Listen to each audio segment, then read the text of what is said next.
going, guys? And welcome back to another episode of What Do You Do for a Crust? With us today, we have a plant operator. Welcome. Thank you. Thank you very much for being here. Me. Yep. We're very excited to have you. Thank you very much. You've given up your Sunday, so very appreciative. Beautiful Sunday too. It is, I know. I feel really bad locking you in a room. Nah. All right, we'll get into our first five like we do in good fashion. Salary range? So I'll probably between 85 to 95. Good money. Yeah, good money. Hopefully break the six figures next year, which will be nice. But definitely, absolutely. I mean, tax screws you once you hit. Well, I've been led to believe. I honestly don't know. Pathway learning. Pathways. Yeah, you can go. There's a few different avenues you can go through. I literally did just sent out resumes. Nice. Okay. I wasn't expected to do any traineeships, although you can. Quite easy.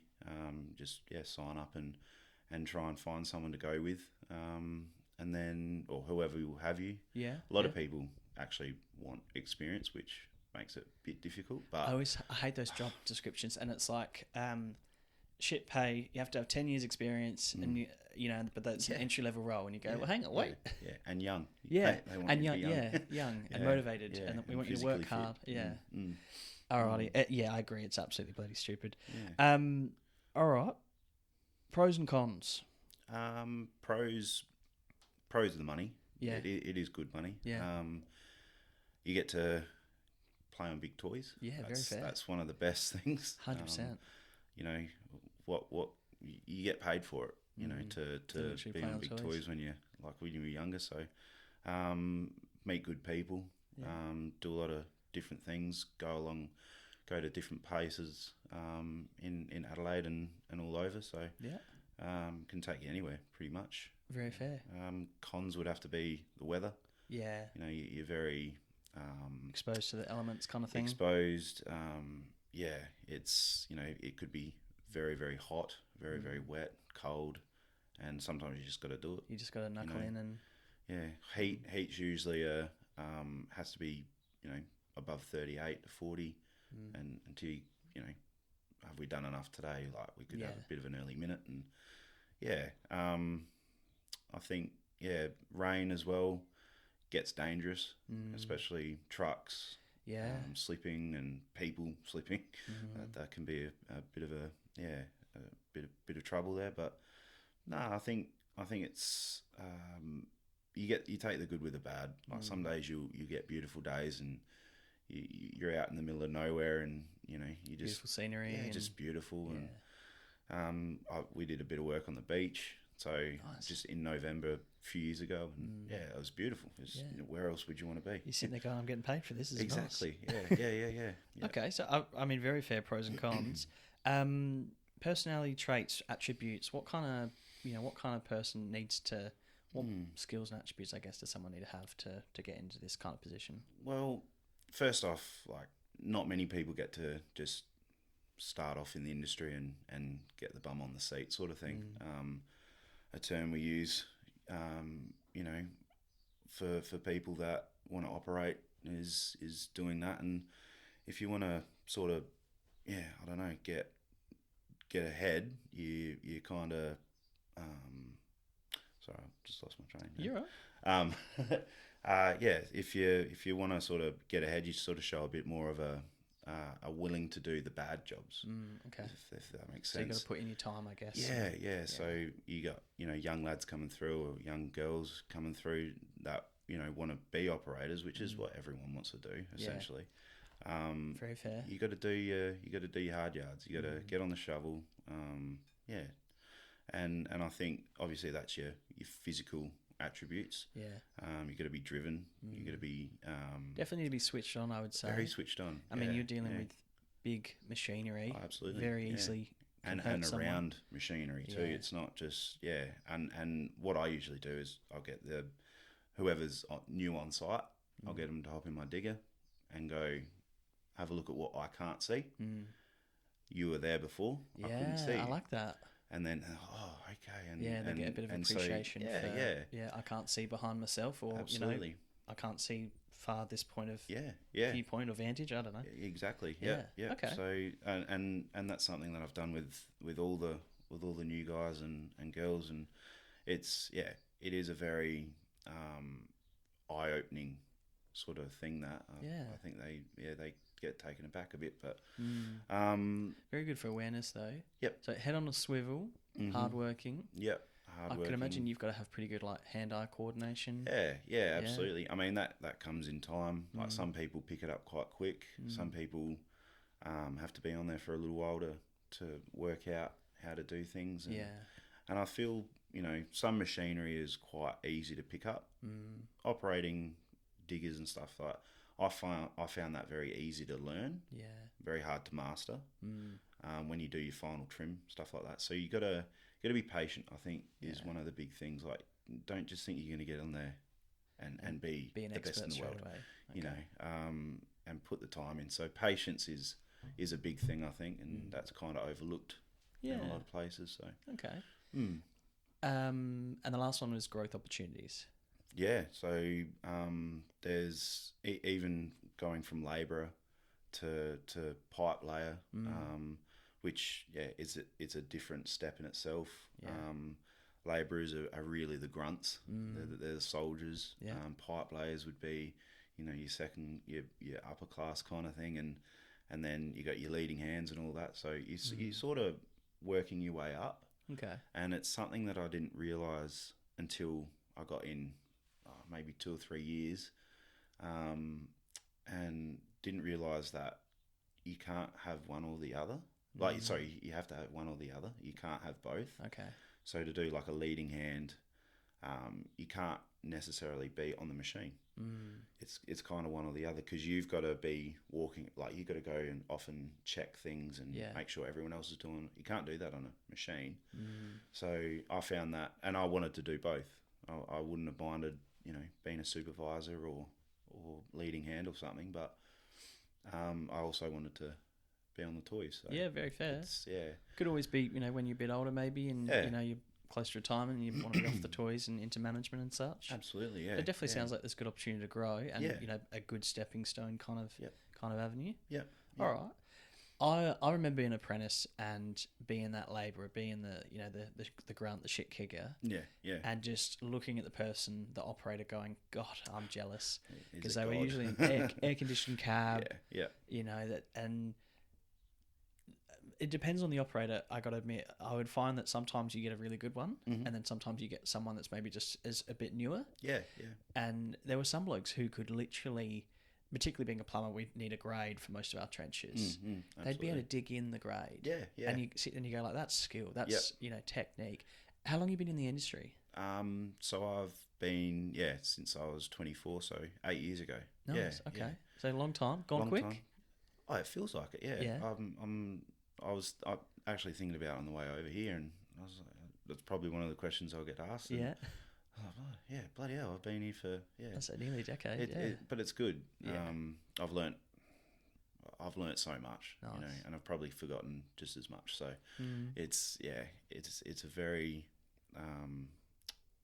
it's got a lot of variety, that's for sure.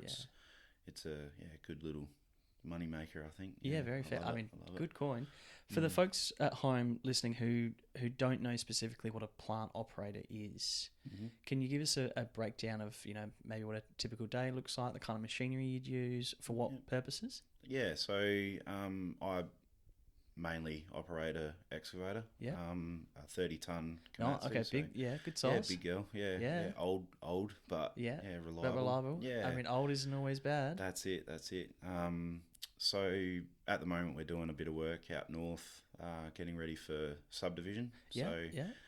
quite literally, it's a paddock. Okay.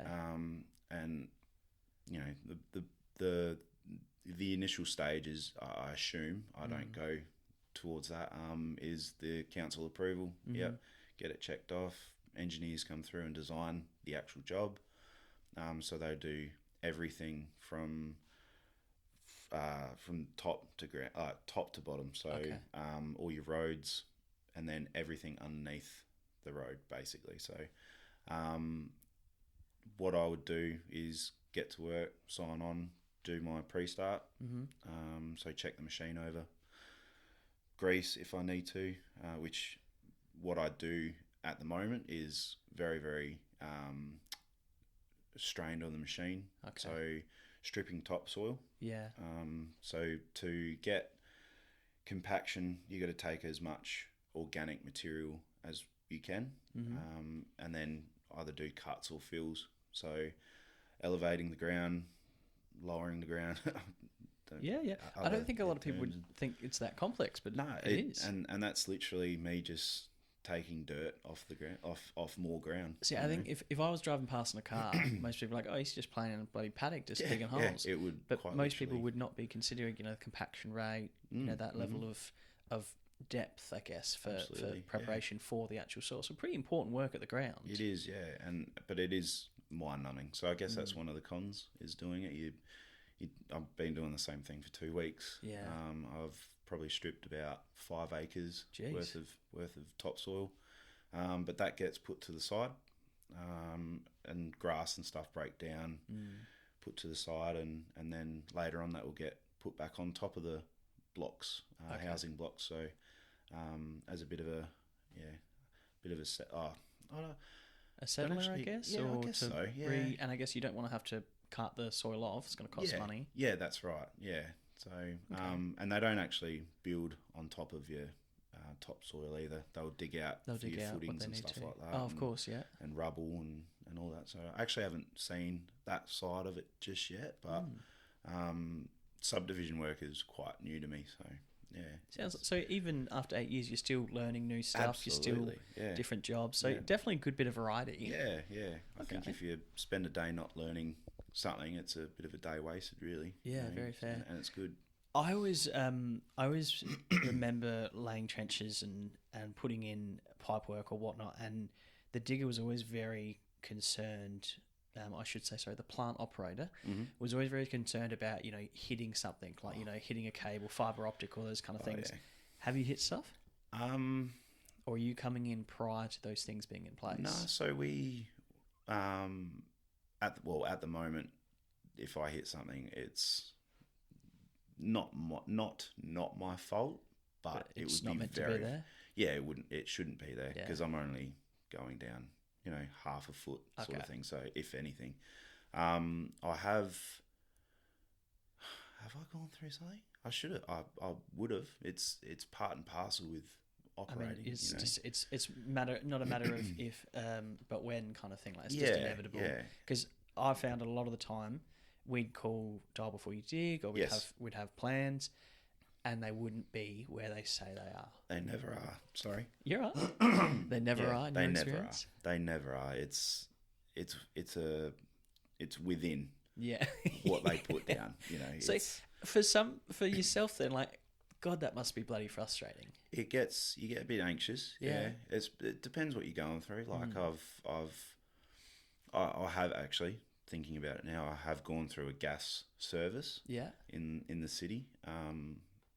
I was digging through, and where he'd marked the line, I was probably about 2 or 3 meters like in front of it. Like I hadn't got there yet. Yeah. And I came across it and Jeez. pulled it out. Gas was going everywhere. Jesus. And when you can sometimes feel it with the smaller machines, you can sometimes feel it, which is you feel a little bit of resistance or something kind of, your bucket kind of comes over it, especially if it's cased in like steel. Yeah. So that can be a bit of a good warning sign, but obviously, it makes the bit of heart palpitations. Yeah, the heart keeps going, and these services and such, they're meant to have like identifier, meant to. like plastic. Yeah, I like that keyword, meant to. That's what it is. Yeah, they these days sand. So if you're digging through soil, compacted soil, and you come across sand, it's a pretty good indication that sand just doesn't magically appear there. So that's man-made, foreign, put by man. Yeah, not the typical soil you've been digging prior. Yeah, absolutely. Yeah, but honestly, I think operators they got to kind of go. It's going to happen one day. Yeah. If you got good spotters. Even with good spotters, sometimes you know, Yeah. it just happens. So I think a lot of people would think, yeah, you're just digging a hole, you're just digging a trench, but you're constantly looking. Yeah, absolutely. And constantly feeling. Yeah. Yeah. Interesting that you say feeling. I mean, a lot Yeah. of people would go, well, it's machinery, it's metal, it's, you know, rough and tumble and diesel and, you know, very manly stuff. But when you say feeling, what do you mean? Because I can imagine that's a bit of it is a weird one, isn't it? Yeah. So, yeah, to explain that as easy as possible, it would be going through virgin ground, ground that hasn't been disturbed, and then going through an instance. I was digging through, like trenching for stormwater, coming through, and it was hard, and then it went really soft, and I lifted my bucket up as soon as I felt it, and asked one of the labourers or spotters to dig there. Ended up being like an old stormwater or something there. Okay. So I was like, well, that's good. You know, we've come across it and we haven't gone through it, which is nice. It might have been deleted, but it's nice not to hit it. Yeah, exactly right. It ends up being a pain. But And I'm assuming that's something that just comes with experience. You know, it's not going to be day one, week one, and you're just going to know. No. Yeah, it is. fair. That is an experience thing, I would say. What's it like getting the ticket? What kind of things do you have to do? Is there because I can imagine being a plant operator, you probably use a wide variety of machinery. And you mentioned 30 tons, so we're talking big machinery. Yeah. What's your current? What's the cert or the classification? It's I guess? quite literally a ticket, like a driver's license. Yeah. It's just to say that I'm competent. I have been through the training. I've been assessed, been marked off, and yeah, I've done that with loader, digger, bobcat, and roller. Nice. Okay, roller would be cool. Yeah, roller. Yeah, the fact that you need a ticket for that is a bit silly. mind-boggling when you get on other machinery. But Okay. there is an art to it. Yeah. You know, rolling isn't just going up and down and putting your vibes on you. You got to know the material you're compacting. You got to know when you can over roll as well. So over rolling can lead to cracking, which therefore dries it out a bit too much, I guess. And yeah, it's and especially compacting rubble too. Rubble can be very finicky, very particular in how you do it, and sometimes you don't have to put vibes on. So vibes is the initial getting it down to level, or not level, sorry, to a decent compaction, and then just static rolling it. So without vibes, and just going just the sheer weight, and that kind of locks everything in, and so there's a little bit to it. Definitely sounds like a fair bit. Yeah, and that's what you learn as well when you do your ticket. It's definitely not as straightforward as what people would think. Nah, no way. It's but once you've been on there, it's sort of a bit of muscle memory, obviously. Absolutely, yeah. What kind of training, I guess, do you have to do when you're getting the ticket? Do you have to do a practical, and then is there any theory or anything like that? So there's two different ways you can do it. Because I've only had my ticket for a year. Well, my ticket, sorry. Prior to that, I didn't have any tickets or anything. I was just deemed competent by someone who was. Yeah. Which in some cases that's enough.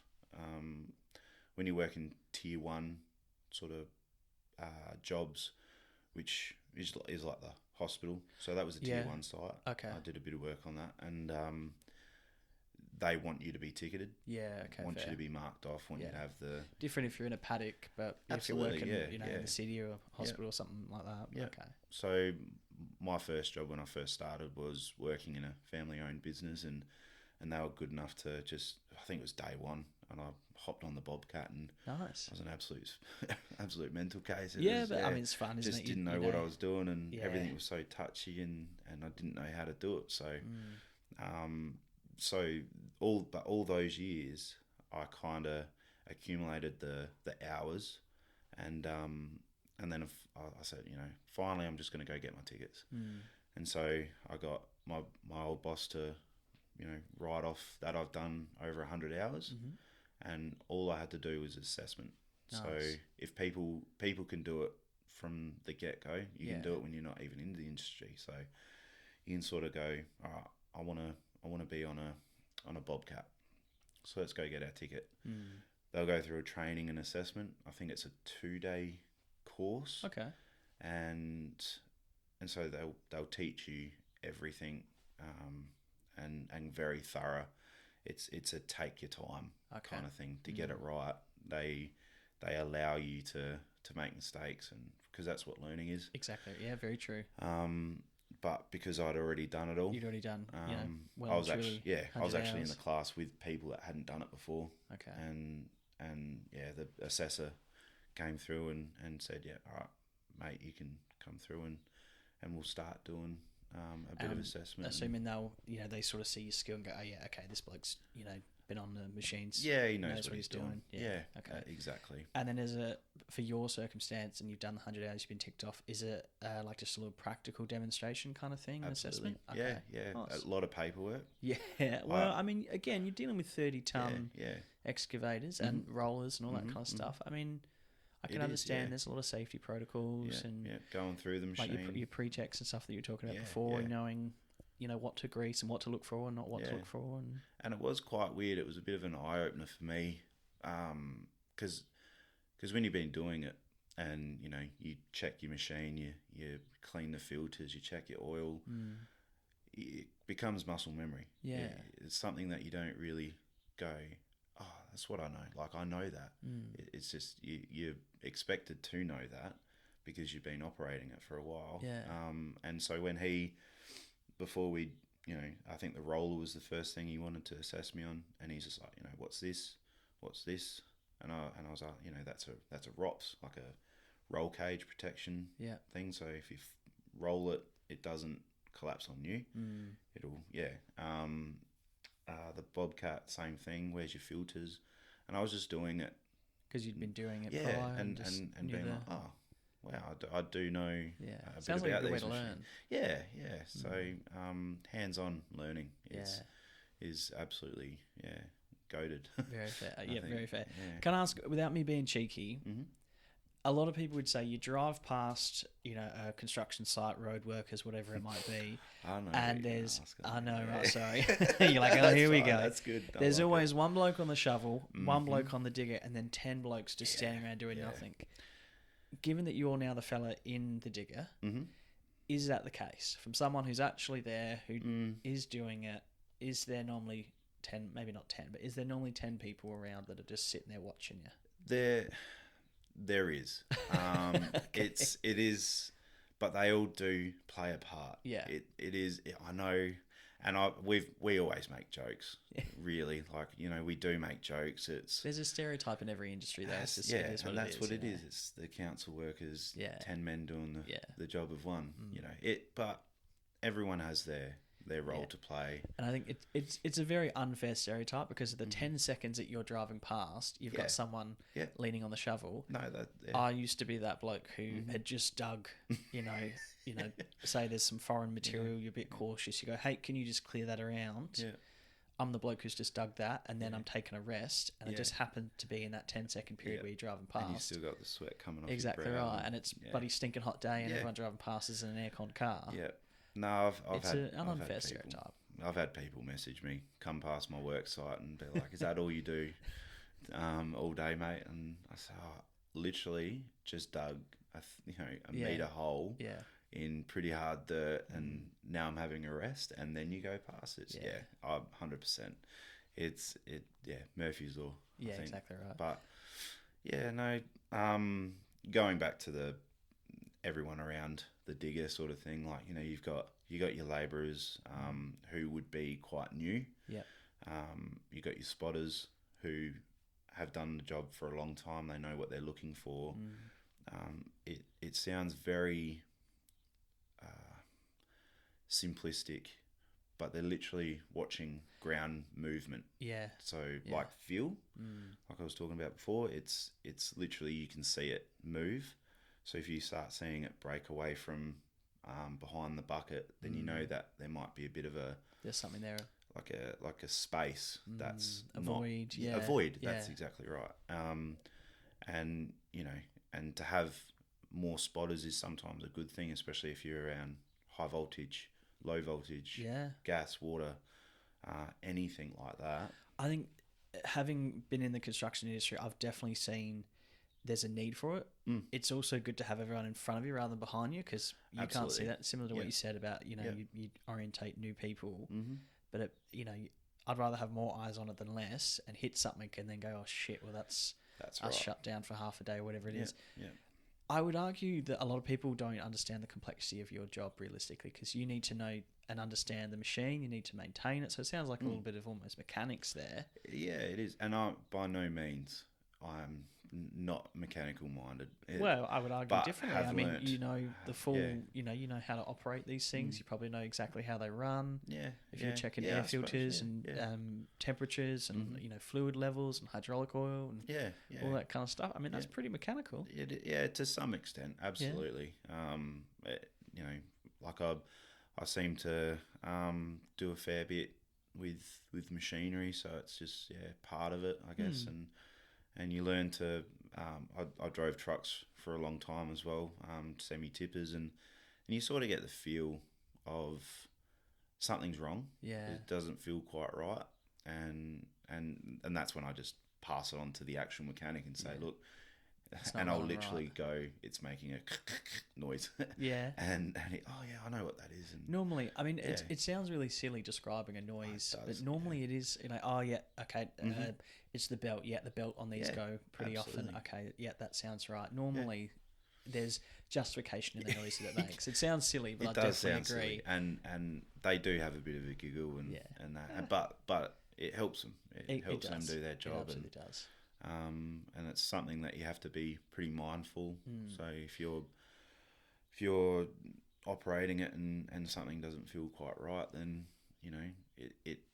the more you do it, the more you got to kind of listen to yourself, and it's a bit of an instinct kind of thing. And The concept of the feel and the knowledge that you've got across knowing the capacity of the machine. I can imagine, say, like you're digging a trench and you come across like because most people would just assume, oh, you're just digging up dirt, no worries at all. But if you get rock, old concrete, really shitty limestone or something like that, Yeah, something yeah. real hard, I'm assuming you're going to be digging and scratching away, and you go, okay, hang on, now that's a lot of resistance, or Yeah. I don't want to do damage to the machine. Absolutely, You're yeah. dealing with a lot Yeah. of money. Machines do cost a lot of money. I don't think a lot of people would realize, how big, or Yeah. that that's something. The machine's 30 ton. Like that's it's a lot of strain. It's a lot of moving parts as Yeah. well. They are very resilient. You see them out in quarries, rock breaking all day, 10 hours a day. yeah, jeez. I And couldn't do that. 10 hours I a day, and couldn't you do sit that. there and you go. it's pretty You watch impressive. the operator get out of the machine, and he's hunched over like Yeah. and yeah. So you got to, but the thing is, they got to be reliable as Yeah. well. So Yeah. lot of strain, lot of pressure on the machines to do the work you're asking to do. I find them incredible that you smash a rock and it doesn't just bend the boom like it's it's still quite impressive what man can make very fair. to do the job. I just think the obscene size of them is sometimes just awesome to look at. Like it sounds childish, but they're so much fun. And Yeah. they do look cool. They do look cool. Yeah. But once you're in them, you sort of like once you say if you're on I assume when you were plumbing, you used 2-3 ton machines. Pretty small. For tight access. Yeah, all 100%. that kind of stuff. So never 30 ton. That's the big boys. Yeah, good luck trying to get that inside of a house. Yeah. How do you go manoeuvring a 30 ton? That I can't imagine that's easy. If you're digging a trench, if you're digging a hole, Yeah. 30 ton is a lot of. It's I can imagine that's tricky to maneuver. If there's a particular position you have to Yeah. get in, or do they have to be level? Can you explain that a bit? So my machine, it doesn't have what you call a blade or a pusher bar. So your machinery that you would have been around had that. That's the bottom section that helps level it out or grade.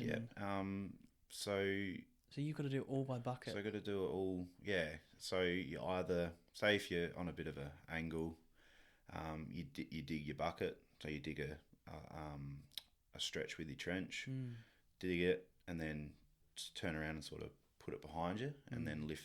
And then once you track back, you sort of lift that track up.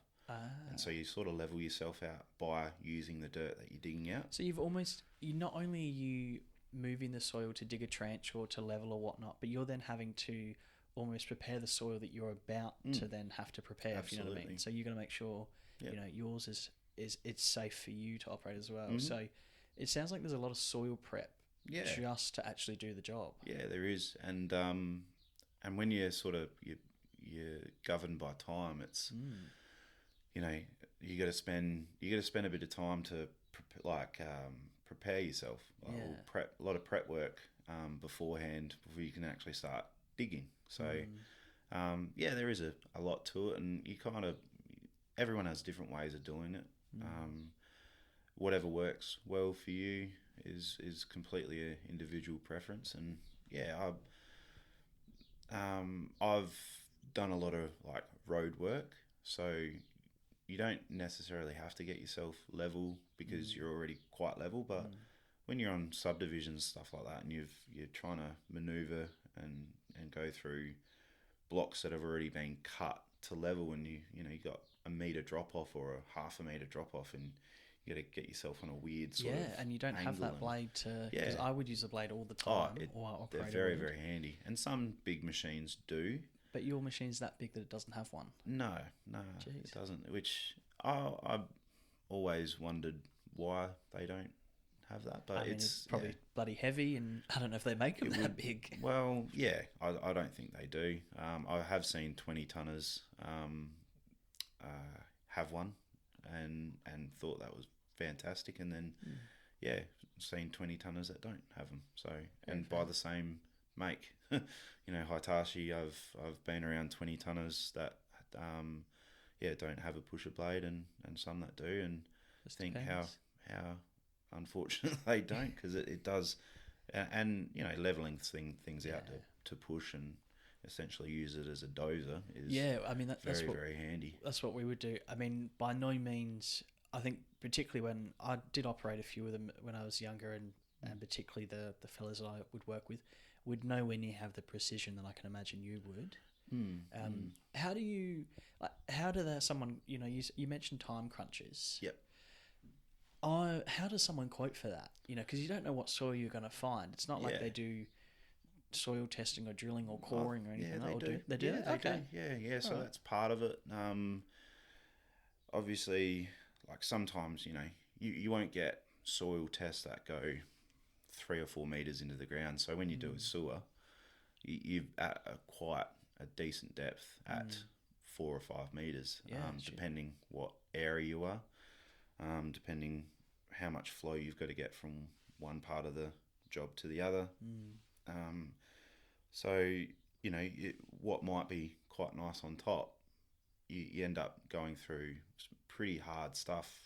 Which is going to take a lot longer. Yeah, absolutely. So there are variables.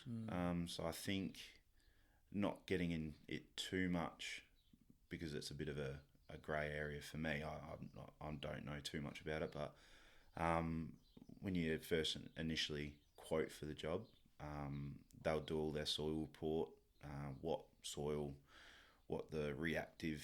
So clay is very, very reactive. It moves a lot, which is why some footings have to have deeper footings. House blocks need to have deeper footings to sort of compensate that for that reaction of soil. And I can imagine as well, if you're going 4, 5, 6 meters deep, do you have to do, is it benching or bridging? Benching is usually the method of.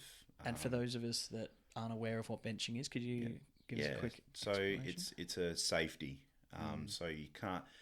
It's very risky digging let's say a half a metre wide trench 4 metres down, and then expecting people to sit in there and not be comfortable, if that's the way to put it. Benching is so let's say if you had 300 mil pipe for your sewer, you would probably use a 600 mil bucket to give yourself a bit of room either side. Yep. And then you would dig your trench so you can get your line, then put on a bigger bucket. It could be almost a 2 metre wide bucket, and dig and so that would widen your trench, and also all the stuff that from the top doesn't fall straight into the trench. Back into the trench. It'll drop onto the bench, Okay. essentially. Hopefully, Yeah, that's the yeah, intention. theoretically, that's what you would hope. So, so yeah, and then obviously as you're digging, all the dirt will fill back into your trench. So then you put your 600 ml bucket back on And back on. and start digging as well. So And then does that mean that so realistically, does that mean you have to go over and there's a trench in between your tracks? not usually. Okay. Like you do, the less you have to. They call it straddling. Okay. So the less you have to straddle a trench, the better, because You've got a 30-ton. you got a lot of weight Yeah. coming down, and even the most compacted soil, it is a risk. See, I think this is quite technical. That a lot of people would know about bridging, or would even know how wide a bridging needs to be compared to the depth. Yeah. Sounds like just things that you do learn, and it needs to be quite practical. So Yeah. a And pretty it's all a diverse safety level of thing. skills. You need to know about soil, so you're basically almost a geologist. I hope that's the I Yeah. think that's the job. Yeah. So you're part-time mechanic, geologist. Is there a bit of math involved Oh, in figuring absolutely. out cubic tonnage and all that kind of so, stuff? I mean, sometimes it's for your own question as to how much can I get done today? How much does my employer want me to get done today? Yeah.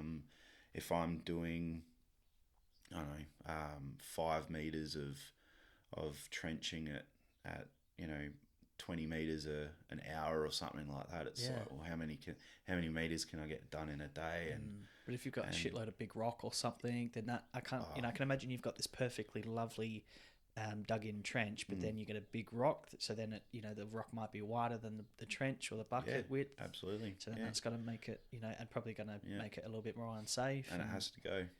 Do you ever have to low? I'm not sure if this is good operating procedure or not, but a lot of the time we'd be dealing with high density polyethylene (HDPE), and it's like thick poly plastic piping for like fire lines and stuff like that, and it's bloody heavy. So you can't, a bloke or a couple of people can't put it in.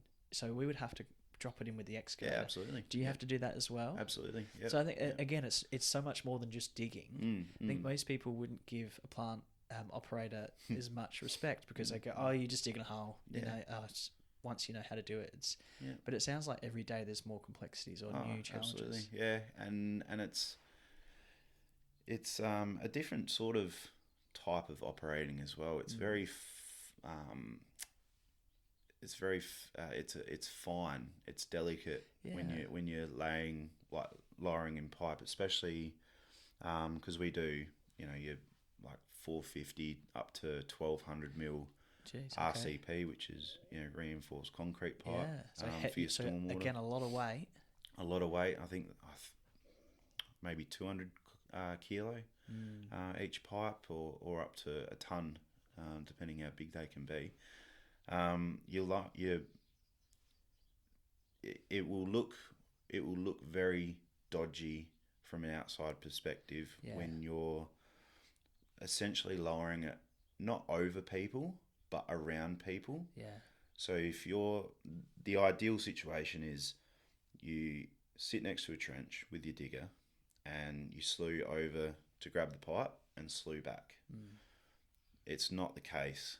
When you say slew, slewing is just literally turning. Oh, okay. So Okay, it's like slewing. See, across. technical. Yeah, so you know what? I have no idea what slewing is. No, that's right. Yeah. It's quite literally just turning around to grab what you need. So when you are slewing, I'm assuming you'd be working in. I can imagine not every time you're in a paddock or whatnot. You're probably working in quite tight areas. Yeah, in the city, under power lines, around cars. So it sounds stressful. It can not be in a very bad stressful. way, but I think a lot of people would go, "Oh, you just dig a hole and you dig a trench and that's it." But it's a lot more to it. There are some days where I would be more than happy to be on a shovel all day, because at least then I'd be physically tired and not mentally tired. Yeah.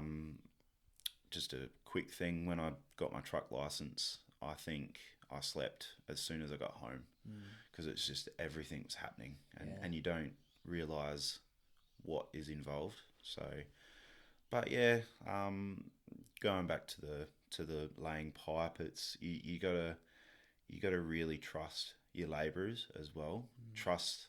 Sometimes you're not actually you can't see the bottom of the trench.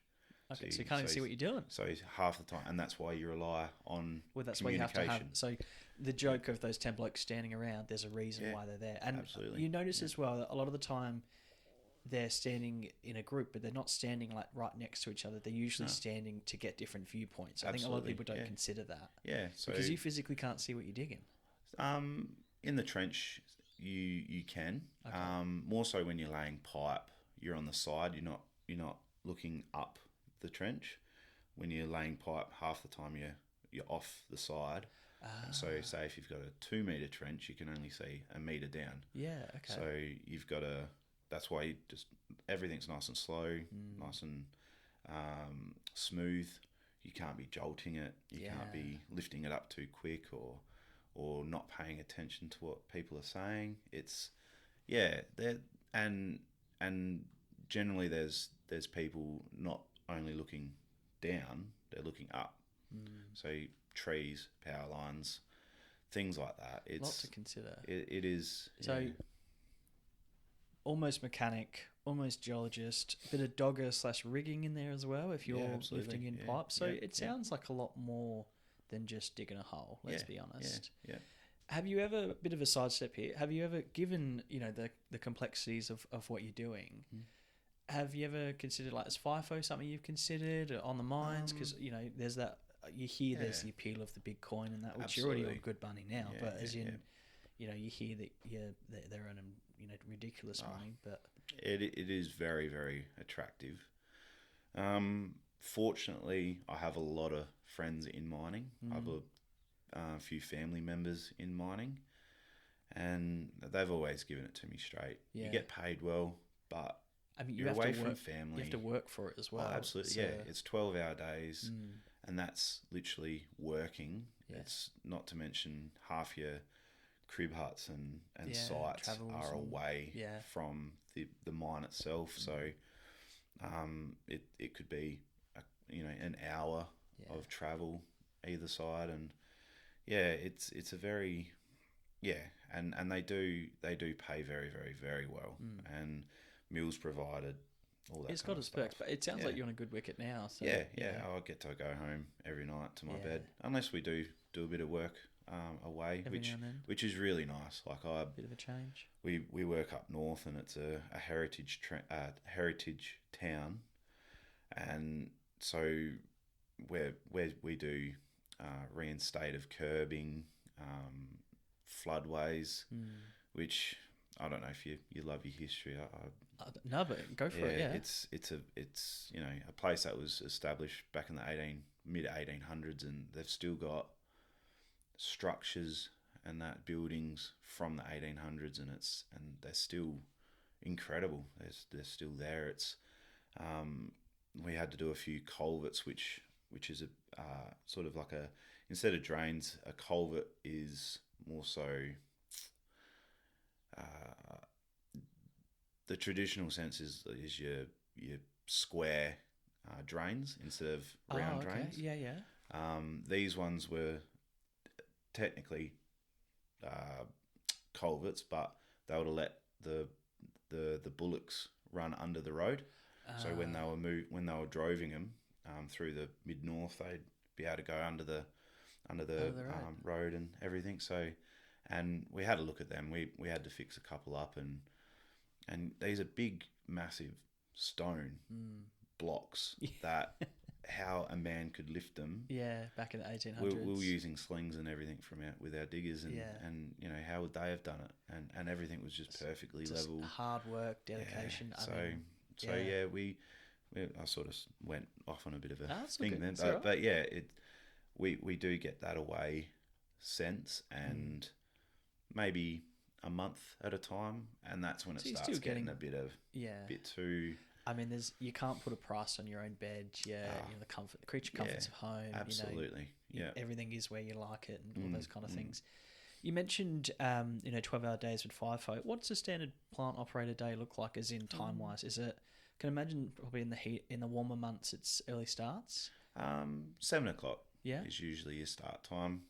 So pretty early. So you do need to be pretty early. somewhat of an early riser, but I'm Yeah. assuming caffeine helps us get through. Yeah, caffeine. Yeah, and it helps keep you alert as well. Yeah, So yeah. because when you're like I'm driving an hour and a half to get to work and an hour and a half back, and then sitting on a digger all day, Yeah. you get very very very tired. So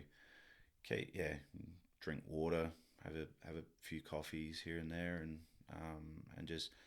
But it also you're sort of alert as well. Sort of if enough is happening in your day and you've got a few things you got to worry about, it does keeps you You're awake. aware So that the anxiety, I guess, keeps you busy. that's it. Very Yeah, fair. keeps you alert and Can you? I can imagine this is probably a bit of a silly question because it's probably company to company, job to job. But can you do like a bit of overtime work, a bit of weekend work for Absolutely. extra cash? yeah, sometimes you're encouraged. Yeah, that's class. Very You can work rarely as I much as you don't want. do normal hours. Mhm. I'll do big hours. Yeah. Obviously, like Fridays, you do your 7 to 3:30, so that's your 8.5. Yeah. Take off your lunch break, so that's your 8 hours. Yeah. Feels like you don't really get enough done in the day, but Yeah. being a Friday, being away from work, it's away from home. It's pretty handy to have a earlier day, start your weekend. I'm a huge appeal. I'm not a naturally early person, but finishing at 3:30 is fantastic. Oh yeah, You miss the traffic. You get a bit more of the sun. You get some more time Absolutely. on your arvo. You Yep. can head to the pub. You can go for a walk, go for a run, take the dog. Yeah, Head to yeah. the beach. All Yep. those kind of things. Go for a surf. It's yeah. you can even Bit fit more in a round stuff. of golf. It just seems like you get Yeah. more out of your day. Absolutely, yeah. Good for work-life balance, I can Good imagine. for work-life balance. My partner, she works big hours as well, so whenever we get that extra hour and a half Yeah, together is usually very very yeah, valuable, and your Yeah, time's valuable. welcomed. So yeah, absolutely. But yeah, look, your companies are sort of the bigger companies. They don't mind you working overtime if you want it. yeah, They always give you the option. But because I've got my cricket on a Saturday, work-life that's balance. yeah, very that's important. my time, and Very fair. sometimes I work in the morning and do 3 or 4 hours or something just to help Just a out A and little bit and a bit extra coin, but get get the if it's job been done a little wet quicker. throughout the week, it's Yeah. just a little bit of you keep ahead. Mm. That's how you make your money, I suppose. You mentioned early in the pod about doing some training with a smaller company or a family-run business. If I'm getting into this and I'm a newcomer, Yeah. what's better for my career? Should I go big company or should I go small? Um, And I know that's a silly question because there's yeah. probably a lot of No, different no, factors. it's a good question. I started with a small company, so looking at my experience, it was definitely for me the way to go because there's not as many people in the company, so if one guy has a day off, well then the next person has to take over. Yeah, Whereas okay. big companies, they've got a lot of people to take over, and if you're just coming into that company, Yeah. you'll get overlooked a lot. Ah, okay. So it's Okay. almost like There's the a tiers of a pecking order. the sort of pecking thing. order. Yeah, Okay. you'll be the shit kicker for a for- long time. for Whereas family owned, you get treated like family. You go to birthdays and stuff like that. So that to me was the best thing that could have happened. Yeah. And because it was, I did a bit of retaining walls before I started in civil. In between that, I worked in a factory, so I didn't have experience. I had a little bit of experience being around machinery, and being in construction prior to the factory might have given me a bit of a leg up. But it was very funny because I wanted to get into it. It was always something that I circled back around, not knowing what I wanted to do in life. Mum said it to me. She's like, every time you talk about what you want to do, it's always machinery. It's always diggers and big trucks and stuff like that. Yeah. So why don't you focus on doing something with that? Get your white card, which is essential for construction in all construction. You might have had it for I plumbing. did, yeah. Yeah, so it's essential. to be working in construction to have that. So I did that straight away. Got that. Nice. So that's something that people can do to sort of Yeah, get ready. that would be your first step. Okay. Go get your white card. Maybe have a look at like trainee courses and stuff like that, just so you can get the theory aspect of what you need to do. But priceless experience is hands-on. Yeah. Okay. You know, to just get out there to watch. But what I did, the funny story was, I went out, got my white card, and saw on Facebook these people looking for work. Yeah. And 2 years minimum experience in civil. I didn't have that, and I was like, you know what? I'm getting sick of this. Getting sick of people wanting experience, and I didn't have any, but I just wanted to get in there. And so I emailed them and said, look, I don't have the experience. I have the drive. I have like the passion to want to be in this industry. You have the interest. So how do I do it? Yeah. How do I do it? And they said, honestly, just put your resume out there. Just take it into as many people as you can, and something will stick. Someone will go, oh, this is what we're looking for. Some young person with a bit of drive, teachable. Teachable is a very big attribute in the industry. If you come in with prior knowledge and it's not how that certain company wants to do it, done a particular way. Yeah, okay. That can be that can be very negative. I wouldn't have thought of that. I would have thought they'd gone, oh yeah, you've been doing it for a couple of years. Awesome, you're the best person we want. Yeah. But if you've learnt maybe not the wrong way, but a different way. And it doesn't gel with who you work for, then it's almost better to have someone who doesn't know how to work, because then you can teach them. You can teach them exactly how you want.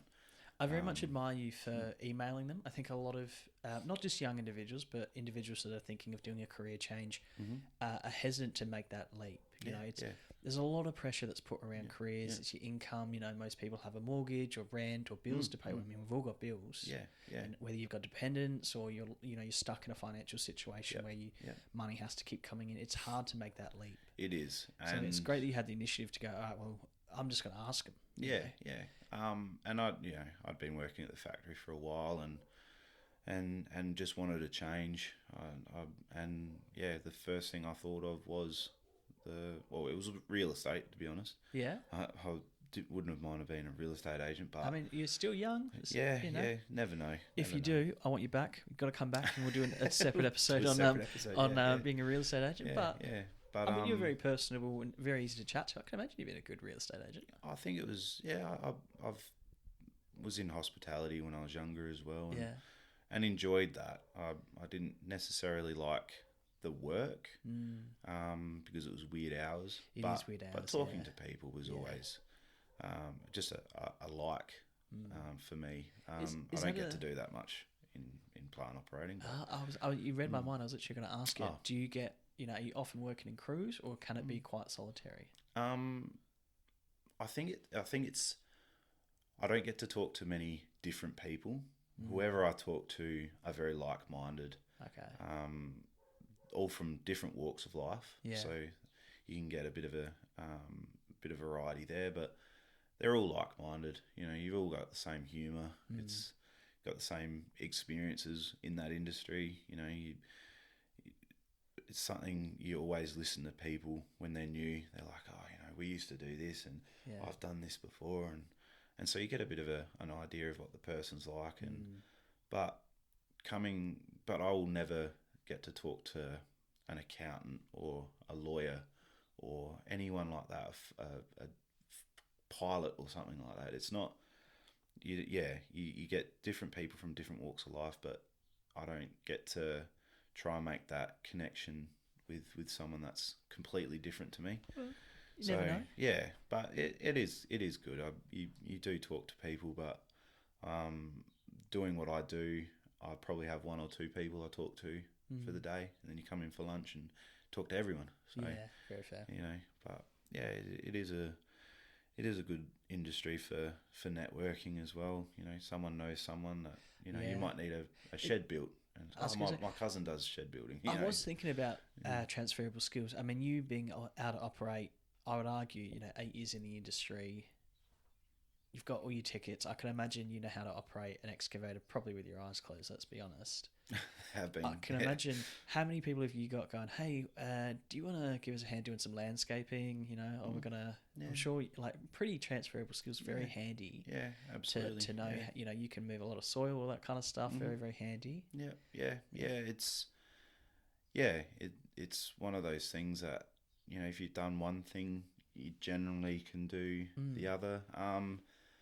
Mining, coming back to that, it's that sort of, it doesn't quench your thirst in the finesse sort of areas. A bit more rough around the edges, and it's literally bulk. Yeah. So you're digging as quick and as fast and as smooth as you can for productivity. It's whereas right now it's on the fine line of like ripping topsoil. It's the fine line between bulk work and final trim. So final trim is probably like your highest standard of operating. That's getting everything within 10 mil. Which is pretty precise on a 30-ton excavator, let's be honest. It's very precise. 10 mil's not a whole lot of distance. No. And it doesn't take much to take that off either. It's very easy to go 40, 50, 60 mil. So I'm going to ask this question with a bit of internal knowledge because I know how it works, but I don't think a lot of people would realise when you're scratching an excavator and, they drag towards you, I don't think a lot of people would realise how they standard operate is that the bucket doesn't actually naturally curve, that you have to operate that as well, and you have to operate that in conjunction with then pulling the main boom, or even the second boom as an example. Yeah. That is not an easy thing to do, and that takes time, to get a really perfect scratch. I remember when I was doing my ticket, and the assessor, he wanted us to be able to do a perfect sort of scratch. Yeah. And get that natural curve. You have to work like smooth. Yeah. And that takes skill, that takes knowledge, that takes experience. Absolutely. Yeah. That's final trim. Yeah. Okay. That's it. Sounds That's exactly what final trim is. Yeah. Okay. So, and then there's also different levels with final trim. You've got like not different things, but different skill level as well. So you can be really, really good at making it nice and flat, but you're taking a long time to do it because your bucket's moving so slowly, because you're trying to get all those movements in the correct order as to, I always look at the digger's boom as, you got your shoulder, you got your elbow, and you got your wrist. Yeah. So all those parts are moving at the same That's a time. really good analogy, yeah. It seems quite straightforward. But I've never when heard, you just move your arm, I'm doing it now for Yeah. those people that can't see us, and I'm sitting there going, oh, yeah, it's just like, you don't even think about it. It's like breathing. Yeah, exactly. Yeah. I'm assuming it gets to that point where, same thing operating, Yeah. And it gets to a certain point as well where one movement starts becoming less and less, and the next movement becomes more and more because, your shoulder is what lifts your boom. Elbow is what sort of, how would you explain it? It's sort of, it comes in at a level. It's a bit hard to explain, and your wrist is what curls your bucket. Yeah. So when you get to a certain point, you reach out as far as you can. You're lifting up with your shoulder. You're pulling in with your elbow. And you're not doing too much with your bucket at this stage, but the closer you get, the more your shoulder stops playing a part. Your elbow stops playing a part. Your bucket starts playing a part. Yeah. And then it gets to a point where your shoulder actually has to start going down because, and then your elbow is just doing its thing, and then your bucket is curling or the out. wrist is then curling. Yeah. That's a really good analogy. It's So it is complex. Like you do have, very it's complex, very I think intricate. I think what most people would think, oh yeah, you're just digging a hole, but you have to be precise. You have to be precise. 10 mil. Yeah. I sit there and go, that's a hell of a distance. In regards to getting pretty precise. Yeah, absolutely. And well, yeah, let's say like footpaths, for instance. Footpaths can be quite intricate. I think that's a good word for it. It's I would agree, because you got to have full, so you can't just. It's quite easy to get a level, like to make it level. Yeah, it's a lot harder to get full. So if you're all footpaths generally. I mean, slope water's got to run down. Come off. So generally it'll go off into a curb. So you got to make sure you've got the percentage right. Yeah. And I think it's hard to measure that across. You're talking long distances as well. So it can't just drop. 100 mil or a hand length. For those that don't talk in mil. And then do that it has to be a gradual, which is hard to measure. Absolutely, yeah. So you've usually got a labourer sitting there with you. Yeah. The way we work it is string line. So string line will be set at an offset away from the footpath, so that's not in the way when they do pour the footpath. The string will be at it won't be at the level. It'll be like 100 mil or 150 mil up or 300 mil up or 600. It's always what you want to do it at and what you can do it at, as long as you get the right finish level. I suppose it's if you've got the footpath level, which is 100 mil up from the design level of the top of the footpath, you'll put a line there and then go down from that to prep for the rubble that the footpath will sit on. Okay. So it's and that's generally going off the curb level as well. So you got to have the curb in to be able to do the level. So I think a lot of people would go, oh, it's they're just pouring concrete over it and that's forgiving. They'll just add more concrete, but they're measuring based on they've only quoted for however much concrete it is. So you do need to be right. It needs to be accurate. The best you can. The better you can do it, the cheaper it will be, essentially. Yeah. So, and as someone that has been on the shovel and was on the shovel for many years, the more work you can do on the digger, obviously that's so much easier than doing it by hand. And sometimes that you have to do it by hand because, like we said before, there's a foreign material or there's a pipe or whatever it might be. But the more you can do, the more precise you are, the less I have to do by hand, which is awesome, particularly when there's pissing down rain or in 40-degree heat. Absolutely, yeah. Okay. So and that's when you sort of there's a motto: never piss off your operator. Yeah, I have heard that because he dictates what you do. Yeah. Oh, absolutely. So if I've got like a young lad that you kind of want to teach them how to work because they've never done it before. Yeah. You sort of go, well, I don't really need to get close to a service. The closer you get, the more risky it is because it's not always flat either. No. So it can undulate throughout its own trench. Yeah. So you go, well, have a bit of a dig, mate. See what you can find. Yeah. And that's essentially what it is. And then when they get better at it, you get closer because then they'll know what they're looking for. Yeah, exactly. Right. So as much as you can get good operators, you can get very good labourers and very good spotters. Yeah. Okay. Who have to trust each other. Yeah. I have to trust my labourers to know what they're doing, because essentially it is their responsibility. If I hit something, it's because they haven't gone. Yeah, they haven't. Hang spotted. on, mate. Yeah. Let me have a bit of a dig because I'm not quite sure what's going on here. I've seen some clean sand and you're digging absolutely. up, dirty black clay or whatever it might be. Yeah, absolutely. So, and I've had some bad ones. Yeah. I mean, there's I've had industry. Some absolutely phenomenal, and it's silly to say, but having a good labourer makes your job so much easier. It makes you look good. I mean, so no one wants to hit anything, whether it's water, gas. I mean, gas, the example you gave before, is obviously very much a safety thing. So you want it as good as you can. Yep. That's, our time done. We went a little over for this one. I think Oh, we've just got yeah, sorry in about great. that. No, Yeah. it was a great convo. Yeah, cool. Thank you very much for being on the podcast. Pleasure to be on here, I think mate. we've Yeah. learned a hell of a lot here, and I think definitely it's not just playing with boys' toys. There is a lot involved. Yeah. And it's good fun. It is Sounds good fun. Yeah, I highly recommend it to anyone that wants to get into it. Yeah, Just start from the bottom, work your way up. very fair. Mm, All right. Thank you very much. Brilliant. Cheers. Awesome. Thank you very much.